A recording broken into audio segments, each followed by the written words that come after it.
Welcome to the America's Workforce Radio Podcast. Here's your host, Ed Flash Ferenc. And remember, you can check us out on Facebook or follow us on X, formerly known as Twitter. That would be AWF Union Podcast. AWF Union Podcast. Let's go to our live line and join our featured guest today. That would be Marcus C. Evans Jr. Marcus serves as the state representative in the 33rd District of Illinois, which includes the south side of Chicago and south suburban Cook County. And he's got a lot to talk about today. There's a funding bill for transit. We've talked about this on the show. But Marcus, welcome to the show. You know, when we do this, I'd like to get a little more acquainted with your journey in life. And I see you're on the right side of the fence. That's why you're on the show here, because one of the things that stands out in your bio is you were a sponsor and pass SB 3649, Employee Freedom of Speech Act, more well known as the Captive Audience Bill. So that I like that. I like that. So a little bit about your journey. How did you get involved? Well, you grew up in Chicago. I got that. But how did you find your way into politics? Go ahead. I guess it all started with my lack of ability to play sports well. So I think let's just start there. My football and basketball coach told me, Marcus, what else do you like to do? His name was Lexi Spurlock, and I told Lexi, I said, I like politics and government. He said, you should focus your energy on politics and government because you can't tackle, you can't catch, you can't shoot a basketball, you can't hit a baseball. So Morgan Park High School really helped me out, and I tell that funny story because it's true. You know, we got to find what path do you have in life, right? Whether you believe in God or fate, we all have something to do. So in high school, I knew it wasn't sports, it wasn't entertainment. I was a pretty decent student, but I wasn't going to Harvard. But I could communicate. I could impact people. I had a decent personality. I can communicate. I talked like I did then. So I focused on government, student council. I started volunteering with John Stroger. He's the county board president, a big figure in Chicago, and just doing community work, man, using my voice to get people to vote and just be involved civically. And then I ended up working for Todd Stroger when he was an alderman, and then he became county board president. And then one of my biggest mentors is a woman named Michelle Harris. She's the alderman of the Eighth Ward, and she hired me when I was 20 years old to be a staff person. And I joined the General Assembly at the age of 27, and I've been here for 13 years. I chair the labor committee, and you ask, why do you chair the labor committee? Because, my grandfather was a post office worker, and I saw him go to work every day, rain, see the snow. My father's a Teamster truck driver. My mom was a SEIU healthcare worker. So I'm from a working class community, nurses, just regular folks. So I spend my time in Springfield fighting for the people that reflect my values, which is hardworking folks, and that's the union. So we align. So even if I didn't know anything, I'm aligned with unions because that's just what I'm about and where I'm from. I mean, we lived in a housing projects. We moved to a house in the West Pullman community. So just low income working class guy who got an opportunity to use a voice to impact others. And so that's kind of who I am. And then I'm a cancer survivor. When I was 20 years old, I was diagnosed with cancer. So I went through that whole journey, and that's kind of gave me more appreciation to protect the working class. Because when you're sick and poor, it's a messed up situation. I tell you that. Oh, So yeah. that's no fun. Sick and poor is no fun. So No. it's hard enough when you're healthy and poor. So just trying to help regular people, man. And I tell folks all the time, I'm a black man because that's what I was born in. But my focus is how do we unify the working class? Black, white, Latino, others, and that's kind of what I use my time to do. And that's why I'm on this call. You bring up a really good point, unifying everybody, and the political divide in this country right now. That's a tall order to do that, but and the great thing about where you live, it's very worker friendly, very union friendly. But it wasn't too long ago you had a governor over there that wasn't too worker friendly, but you navigated your way through that. Can you speak to that to our listeners? Yeah, because keep in mind, I got core values. And what I won't do is compromise my core values, right? That's in life in general, right? And I think what Mm-hmm. is happening to people is when we get the big, bad, evil, corporate minded folks like Donald Trump, like Bruce Browner. I don't even put it on them. It's their values, right? When they Hmm. leave and die, those non-union values will continue. Those keep us poor values, those Pullman values, those Rockefeller values. It's the same values, right? We try to attribute it to people. It's values that, and some of those people are black, Latino. They want to keep poor people poor. They want the working man to work for nothing, to work every day and have nothing. And we got to fight against those values. So when he was here, he couldn't stop us because we were not going to succumb to the values. And at the time, we had a speaker and Speaker Madigan who was unwilling to succumb to the values, and a team of representatives that said, we're going to protect worker values and the working man. And that's why he was unsuccessful. He was an utter failure.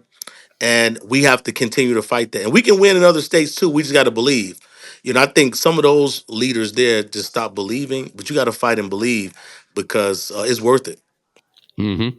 One thing that stands out in Illinois, and I've talked about this on the show, is the fact that you enshrine collective bargaining in your constitution. And that I'll tell you, at the same time that Illinois was doing that, they did just the opposite in the state of Tennessee. What I'm- They Yep. enshrined right to work in their constitution. How difficult was that battle, in your opinion, Marcus? It's hurtful to hear that it's happening in the states because they're not enshrining right to work. They're enshrining poverty. They're enshrining disrespecting the working man. They're destroying generations of potential wealth building opportunities because they're saying let's pay our workers less money to help their kids in college, less money for health care. And it's a ripple effect. And what it does is it hurts government. When people can't be self-sustaining, you're putting more strain on government. Look what's going on in Memphis, man. There's a lot of people with poor and struggling in Memphis. People that's poor in Nashville. There's some good things happening in Nashville, but they're struggling. It's so much struggle and going on in Tennessee, and it's a reflection of those bad policies. But it's easy for us here in Illinois because our local labor support and our elected officials have said we're not standing for that, and we keep electing more union-friendly members. So I think it's a good thing, here in Illinois. So let's talk about what you said about keeping people poor. And I think there's a lot of people that are listening to this right now wondering how that's happening. And we're hearing in Washington tax cuts for billionaires. I think that's kind of like a transfer of wealth. Maybe that's where we're going, because if you take a look at maybe 50, 60 years ago, these people, these billionaires, multi-billionaires, they were not in that category back then. And it seems like that this has been an ongoing process, especially since Reagan fired the air traffic controllers. I've done a deep dive into history on this Mhm. show. And there's been an attack. And, when unions go down, the middle class goes down. How are we faring with that in Illinois? Are we keeping people away from being poor in the state of Illinois, in your opinion? I think that's the role of government, and people got different views on how they see government. Since President Roosevelt and the New Deal, this country has been focused on getting people working, sustainable work. See, billionaires are going to figure it out, and I admire people, who are entrepreneurs, billionaires, and whatever they're doing. But my role in government is not to help them get rich. That's their responsibility. My goal in government is to ensure that if a man wants to work 8 hours and want to be productive, he should be able to pay for housing and transportation. When I mean man and woman. They should be able to survive. And what we have in this country is people who don't even want basic survival. They're telling you $20 an hour is too much when they're making 20 million. That's what we have people in this country. It is wild. I mean, like we have some people saying this, and it's like, damn, wow. You don't want me to have enough money to get to work. And in this country, that's what we are. Whether it's the Ubers or you name them, the Amazons. Pay people what they deserve, and you're gonna be rich. What's the difference between the 1 billion and 1.1 billion? Everything's gonna work out for the rich. It always has. But we have to make laws, and we got to fight for the working class. And I think they understand that, and they want to play on our ignorance. And we have to say, you know what? I deserve enough money to survive. And it's something that we just gotta fight. Yeah, yeah. And it kills me too. You got these lawmakers who have pretty good health benefits, pretty Mhm. good pensions, but they want to take it, just like you just said, they want to take it away from other people. They think, Yeah. "Oh, you're in a union, your pension is too much, or you're getting paid too much. You're hurting the contractor." No, I get it. Marcus, I want to talk about transit, but I have to take a break here. if Go you ahead. don't mind, if you can stick with us, because I know there's a big fight going on. We're looking at a whole lot of money. It's got to be done because so many Mhm. people rely on transit. Some people don't get that in Washington. I've been following this for some time now. Marcus Evans Jr., our featured guest on the show today. And he will continue with Marcus right after this. Once again, you're listening to America's Workforce. And don't forget, you can check us out on at least 5 platforms. That includes YouTube, Apple Podcasts, iHeartRadio, Spotify, and Pandora. And when you get an opportunity, here's what you do. Just sign up, receive our shows on a regular basis, and give us a rating. We always appreciate those 5-star ratings, so please keep them coming. Our featured guest today is Marcus C. Evans Jr. Marcus serves as the state rep of the 33rd District of Yes. Illinois, which includes the south side of Chicago and south suburban Cook County. And let's talk about transit. We got a little background on your history, the fact that you have relatives in unions. We appreciate that. You're definitely on the right side of the fence. I said that Oh earlier. yeah. Let's talk about transit funding. You know, this gets me Uh-huh. too, because it seems like it takes a back seat in the legislatures around the country, Yep. we have to work on this one in the state of Illinois, which is kind of surprising Yeah. to me. But there's some states they say, well, I don't care. We don't need that. And again, you know what? Who rides the transit? Who rides the buses, the subways? We're talking people, middle class, low income people. They can't afford a vehicle. Look at the price of vehicles today. I get it. It's crazy. I get it. Parking, it's ridiculous. They rely on the bus. So what's going on in the legislature? I understand there's a deadline right around the corner at the Yeah. end of this month. What's going on? Fill us in there, Well, you Marcus. know, I just left a meeting. I mean, before this meeting, we were in our 11th transit organization meeting, trying to figure out how to make transit better, how to fund transit here in the state of Illinois, mainly in the Northeast region and the Chicagoland area. Because you think about transit, it's connecting people not just in Chicago but in the suburban communities. So that's very important to recognize. And something about transit is expensive. The fares, they don't cover, the fare revenue does not cover all of the expenditures of transit. And something else is happening with transit. People don't understand that. So they think, well, we pay fares, it covers. Transit is a public good. It's very, very expensive to operate. If you think about this country, we got roads everywhere, right? We don't have transit Mm-hmm. everywhere. There's no transit in Oklahoma. There's no transit in South Dakota. So roads, people understand roads, right? We have to fund our roads. But when it comes to transit, it becomes a regional situation. Mostly Democratic states, if you want to be honest, right? The big cities, New York, D.C., Boston, Los Angeles area, and they're trying to get their transit going. So transit is not an issue for every part of the country. And transit is expensive. And transit is about moving people, large amounts of folks, moving them safely, moving them securely. And we haven't done the best job of doing that in the Chicagoland area.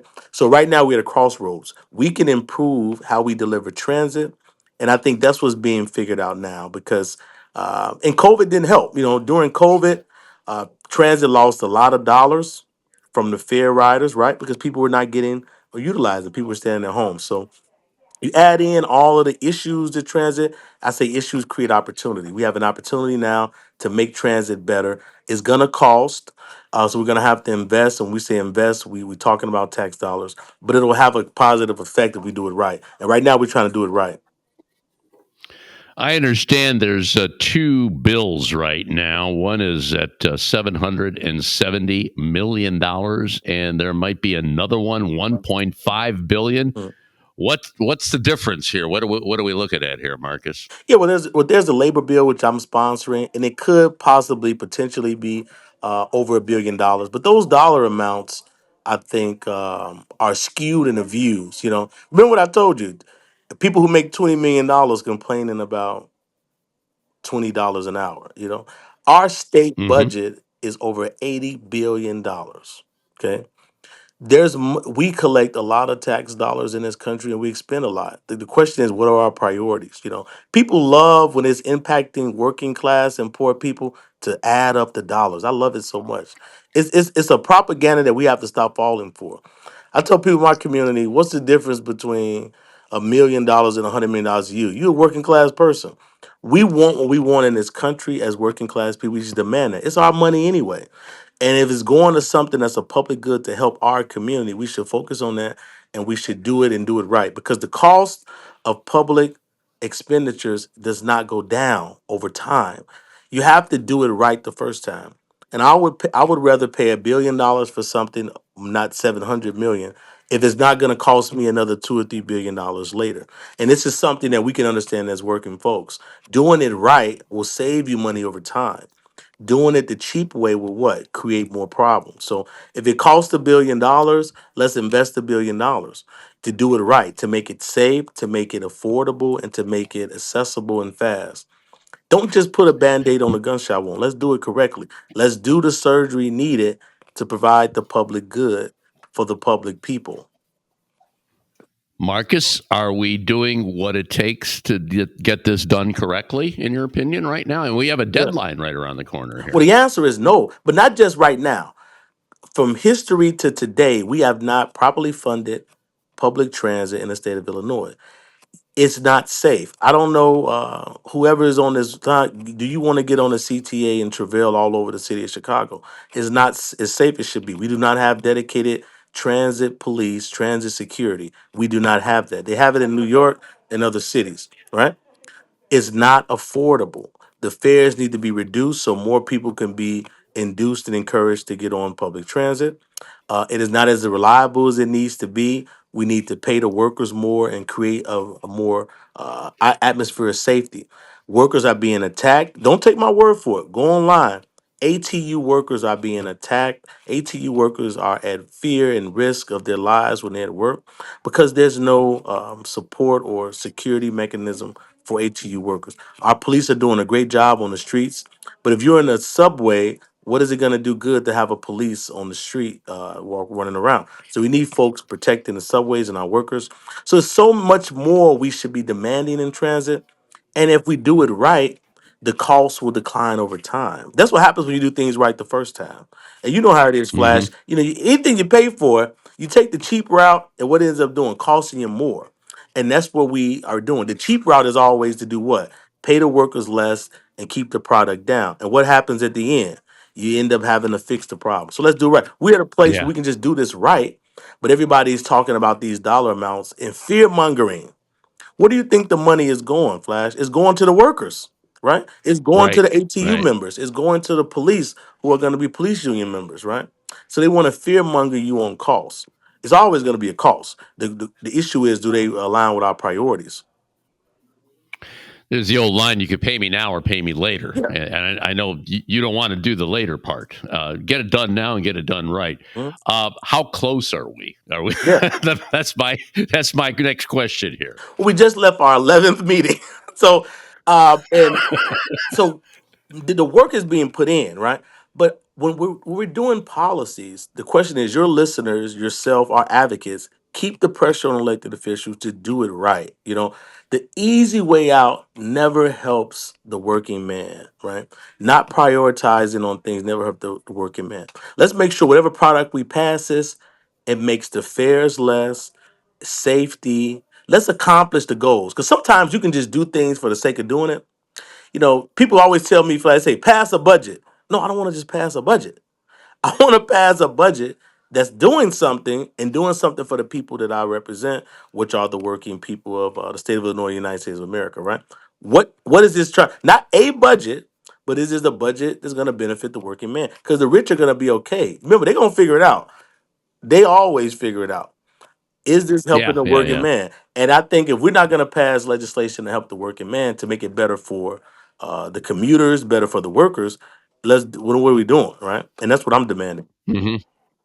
Well, and it's the proper demand. I get Yeah, it. Now, contrary to the federal government can run at a deficit. We know for that. The sure. state government's a little bit different. They have to have it balanced. Now you mentioned the 80. What is it? The $80 billion that's sitting around in Springfield, the capital. Well, our state, Is that's there our enough? full state budget. That's about our full state budget. Okay, but is there enough money to get this done right now? And if there's not, are they talking about a tax increase or what? Yeah, well, first we have to clarify what we're looking for. And what we say as the working class is ensuring that we're getting what we're looking for. Now, the next question after you're clear on what we need is, do we have enough dollars? In my view, we don't have enough at this present moment. is if they're we always call them revenues, but it is what it is. It's tax dollars from the people of the state of Illinois. If we need additional Sure. tax dollars, does it make sense? Remember, before we spend or ask for more trust, because you give me your money, you give me your trust. When you send you more money to Springfield, what are you getting for it? What I'm trying to refine is, are we getting a transit system that's for us? What's the right now the transit system is not working for us. Is not safe, is not reliable, is too expensive. Okay. If we send money to that current system, then we're failing the working man. We must improve the transit system first. Then once I bring you an improved plan, maybe the people of the state of Illinois will be okay with paying a little bit more for it. But what we do in this country sometimes in these states is say, "Yeah, we're not going to give you anything more for your investment from your tax dollars and just take it and leave it." That's not fair. Is it a transit system that the union workers of Chicago will be happy with, that they'll get on, that they'll utilize, and that'll pay wages to help them pay mortgages? That's the question I'm looking for. And then we'll go to the revenue question. Yeah, I get you. Do you have enough like-minded people like Mhm. yourself to carry this debate on? And what can we do here on America's Workforce to help you out?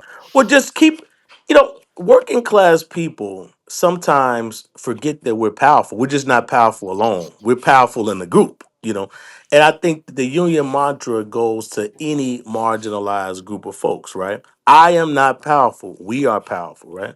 What do we want? Talk to your friends and neighbors. What are you looking for out of a transit system, right? Ask yourself, are you on the train today? Why aren't you on the train? Because I don't like the way it smells, so it needs to be cleaner. I'm not on the train because it's too expensive, so it needs to be cheaper. I'm not on the train because I don't like that it's not safe. Well, it needs to be safer, right? We can say that, but we end up saying, "Oh, ain't nothing we can do about that." And this is how they Yeah. get us. They constantly get us when we say, "No, no." Whether you're religion, the Bible says I can do all things through Christ, right? If you're atheist, you don't believe in the Bible, the will of the people is the law of the land. If you want to get political, I could take you to any aspect of life to say that we have the power to demand. I'm trying to invoke more demand from my community so that the legislation can follow. I just love a meeting with some very smart people trying to tell me what's not possible. Everything is possible in this country. And I think as working class people, we got to remind ourselves that. And I think we lose it. And that's why I'm always inspired by the rich, because they have delusional aspirations. They believe that everything is possible. And I think working class people sometimes we don't believe. But when we get together, you're going to share the propaganda of belief. You're going to say, we can get a transit system that we want, right? That you want to put your daughter on, in any neighborhood, right? That's the transit system we Hmm. deserve, right? Your child you should want to put your daughter on any line and know that there's going to be some level of safety there. And we know that it's not the truth today, but why is it? Why do we have to accept that? And that's what I'm fighting against. We're not accepting mediocrity as working class. Because if we got to pay extra $10, we should get $20 worth of service for it. Your next step in life, you should be a union leader. You know that, Oh my brother? God. You know what I say? In Chicago, we have a lot of great union leaders. I've heard a lot of speeches. I've been inspired by those folks. So I think I'm just a copycat and like a piece of all of the great union leaders. In Chicago. You think about this Chicago, they don't mess around here. I mean, all of the No. leaders. I've heard some speeches and I've had some interactions with our union leaders, and what they reminded me of is the possibilities. Poor and working Yeah. class people sometimes we don't understand the possibilities, and we have to say we can get what we're looking for, and it's their job to make us not believe. But I believe, and we're going to stoke more belief amongst our people, and we're going to get what we need. And it's transit is just one thing. It's so many different things that we need. We're going to get it, and I'm not taking no for an answer. And it's going to help the business community because what we going to do with the money? We ain't saving no money. People putting it right, giving it right back to them. So I'm Yeah. always frustrated on business community or people that try to be conservative with public investments because all those dollars go back. I'm going to get on the train and do what? Get off and go to McDonald's and Starbucks, right? So we're giving it back. I mean, what I'm saying? So it's like they're winning. They want to win by a landslide. It's like, God, can we survive? You win and let me survive. Well, we can't do it alone. We Yeah. have to do it together. And that's exactly what we're talking about on the show today. Marcus, you're awesome. Thank you so much, Marcus Evans Jr. And the website, I got to mention your website here. It's repevans.com, repevans.com. Marcus Evans serving as state rep Illinois. You take care. Good luck to you. Keep in touch with us. You know, we're on your side. You know that by now. So Yes. feel free to reach out and make sure what needs to be said here on the show to push this needle in the right direction. Okay, brother? Thank you so much. And always remember, we want to tell our people we are gonna get what we fight for, and we deserve everything, and we're gonna get what we fight for, and we're not gonna stop fighting. And I'm gonna have that delusional belief, and it's real. We got evidence. That's why we don't have to be afraid. We can get it. And thank you for your work. And I'm about to go to the floor now and get back to the fight. That concludes another episode of the America's Workforce Radio Podcast. Thanks for listening, and be sure to subscribe so you never miss a show. America's Workforce is a production of Labor Tools and BMA Media Group. Find out more information online at labortools.com.